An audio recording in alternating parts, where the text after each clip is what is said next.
Hello everyone, and welcome back to Tutorials of Tone. My name is Alex. Thank you so much for watching this video. In this quick tip, we are talking about bass playing, and specifically the output EQ section of our amp block. This is great for sculpting your tone at any stage in the amplification process and can really get you a lot closer to that sound you're hearing in your head and the heads of the producers or band leaders that you're playing for.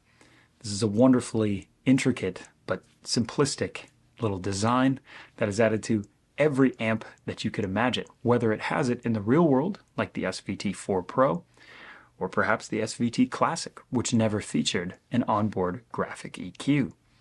This is something we can really take advantage of within our favorite Fractal device, whether you're on the FM3, the FM9, or the FX3.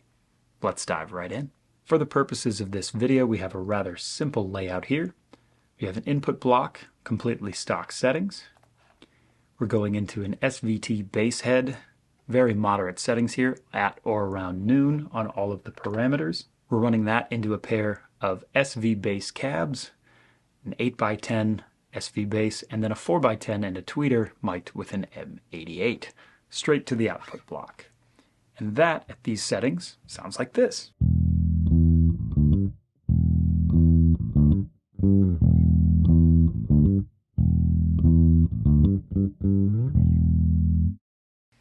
Now that, right there, is a great, warm, full-bodied sound that would be perfectly functional as a supporting role, whether you have multiple vocalists, keyboards, bass, horns, maybe strings. It's a great thing to sit back on. But perhaps you need a little bit more definition and clarity in your playing. The lines are more intricate, the music is more demanding. Or the producer's just saying, hey man, you got too much low end. We need a little bit more definition from your sound.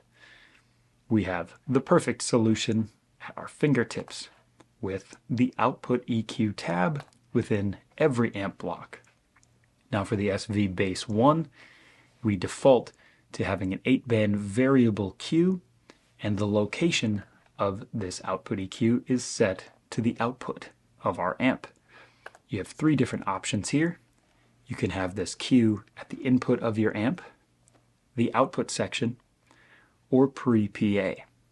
And we will talk and hear examples of all 3 shortly. But first, let's take a look at all of these sliders. We have multiple sliders, 8 to be exact, all varying from low end to crystalline highs, and these are super powerful tools at our disposal. Again, our stock bass tone sounds like this.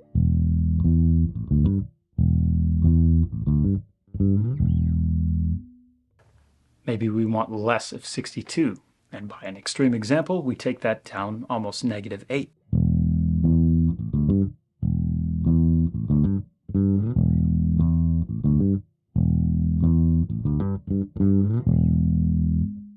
You can hear that really low, woofy sound is immediately gone, but it still retains a nice bassy quality to it. You're not losing a lot of the fundamental. Now let's hear that with 125 cut to an extreme.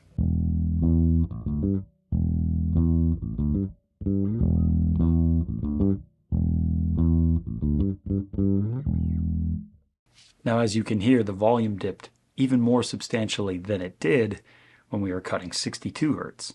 This is because this is where the fundamentals lie for most of the roots that you're going to be playing.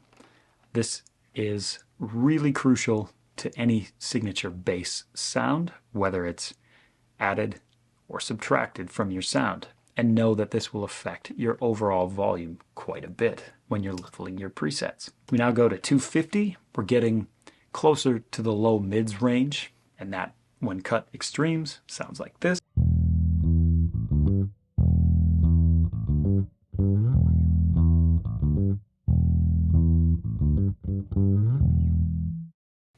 So as you can hear, we retain that low imaging from 62 and 125, but 250, we start to lose definition in that low register. Now, that may be something you want, that may be something you need to sculpt out to be functional, foundational, or maybe you need a little bit more of that for your given circumstance. Cutting 500, we are now moving into mid-range territory, going from low-mid into mids, and that, when cut in extremes, sounds like this.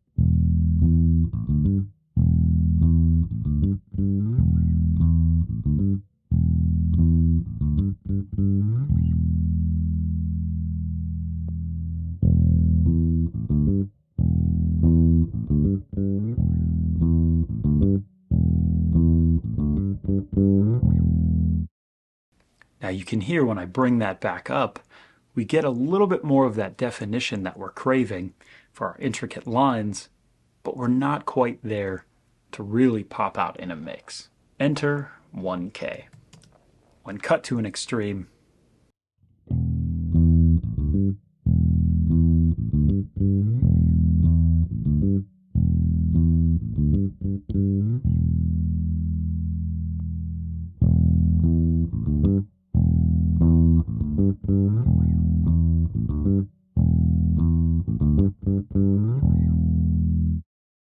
you can hear that's really the characteristic that hits the ear when we spike that or dip it. Moving into the 2K range, we get a little bit more into the highs, and we move away from high mids into the high function.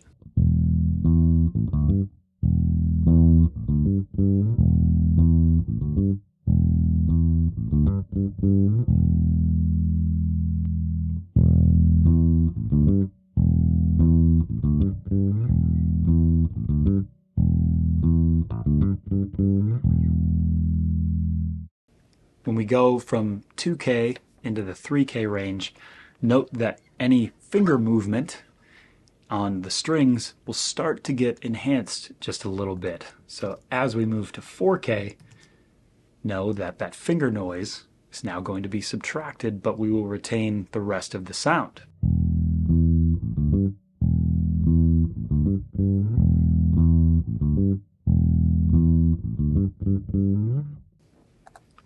And add.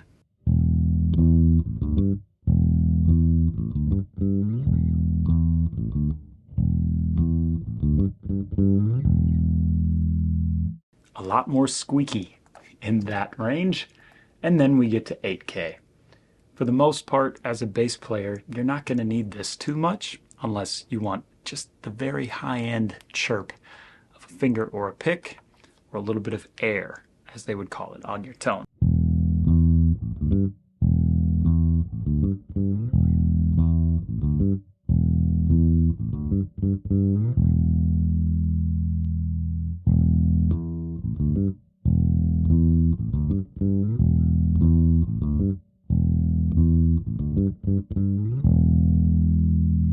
Not really affecting the overall tone, but it's up there in the high chirpiness that you can hear on the top end.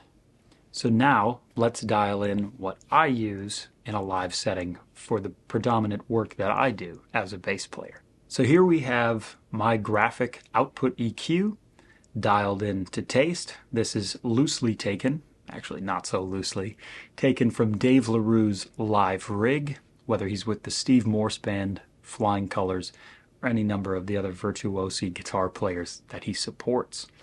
As you can see, we have this reverse V thing going on, this hump, and a lot of 62 and 125 taken out to give us a little bit more of that clarity by removing some of the excess low end that would be reproduced by the PA or the cab. And then right around 1K, 1.5K, we have a little bit of a bump coming out. When we play higher or more intricate lines, we can be heard as a unison figure or as an equal single note line instrument. And then we see a little bit of a dip at 4 and 8K. One thing to note when carving this much out, the level has changed 10 dB. So with this off, we have negative 10 dB. We sound like this.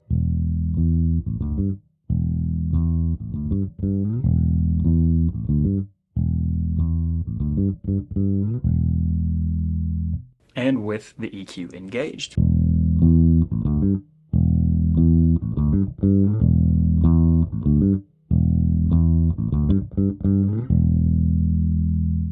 as you can hear, a lot less bass content, a lot more of that mid-range thing. So if you were to play a moving line, anything Jocko based, or you're playing anything really intricate, you get a lot less of the oomph and a lot more definition as a signal note figure.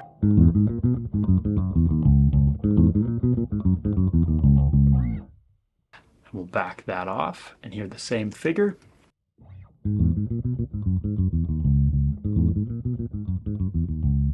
Night and day. So if you're playing a lot more funk-based things, precision, maybe you're playing some Tower of Power or a Jocko little tribute thing, this is a great way to dial in your output EQ. Now, you may be thinking, how could I bring that in for maybe when I solo, but then jump back into functions? Well, of course, you could copy your amp channel. You could copy from A to B, and when you switch over to B, you engage at the new volume, which would be great. We're going to do a little bit softer than the last. Now you can jump between and have a nice A-B. Now maybe you want to switch between these tones without switching amp channels for whatever reason. You have the option of adding a control switch to this parameter and dialing this in or out as you see fit. You simply right click, go to source, add a control switch, and then assign that to a foot switch on your FM3, FM9, or on a controller like an FC6 or an FC12 for your Axe FX3. Just know that you're going to have a little bit of a volume disparity with any severe cuts or additions in any of the frequency ranges.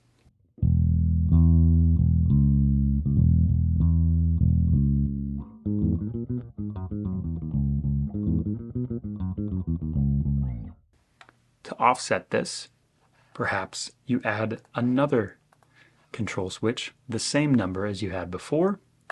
Remember where you wanted the volumes when they were on and when they were off. So we had -10 and -2.5. Dial that into taste so that when you have the EQ engaged, you have proper volume.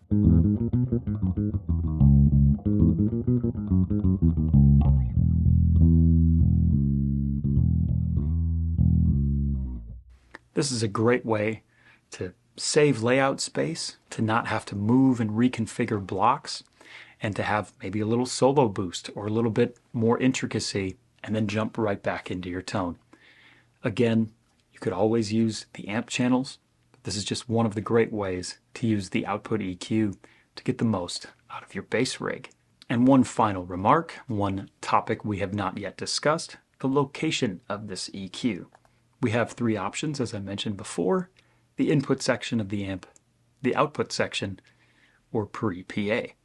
So what I've done is I've engaged the control switch, the EQ is on, and you can now hear with the same example all three of these in context.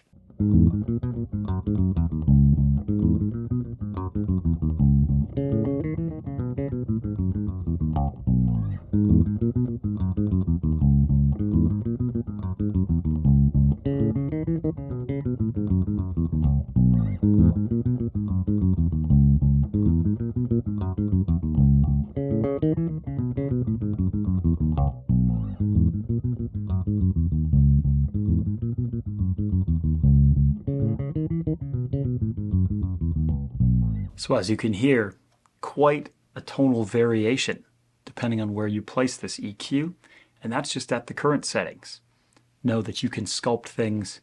Maybe you want to sculpt things out before it hits the amp, like an input EQ. Maybe you want to be at the very end of the chain, pre-PA, or perhaps, where I usually have it, at the output EQ section, sending into the cab and getting my tone there. Well, that about covers it for our output EQ quick tip. I hope this was helpful to you. Perhaps you were an SVT Classic player before who always wanted to see what it was like to play an SVT4-Pro with the active onboard EQ. Now you have the tools and the know-how to dial it in to taste. As I mentioned, this is a very powerful tool for boosting, for cutting, for sculpting overall tones or momentary little blips for any musical ideas on your tonal exploration. If you liked this video, there are plenty more throughout the channel that you can watch, whether they're tutorials of tone, Fractal 101s, gear reviews, playthroughs, and more. Thank you for watching, and we'll see you all next time.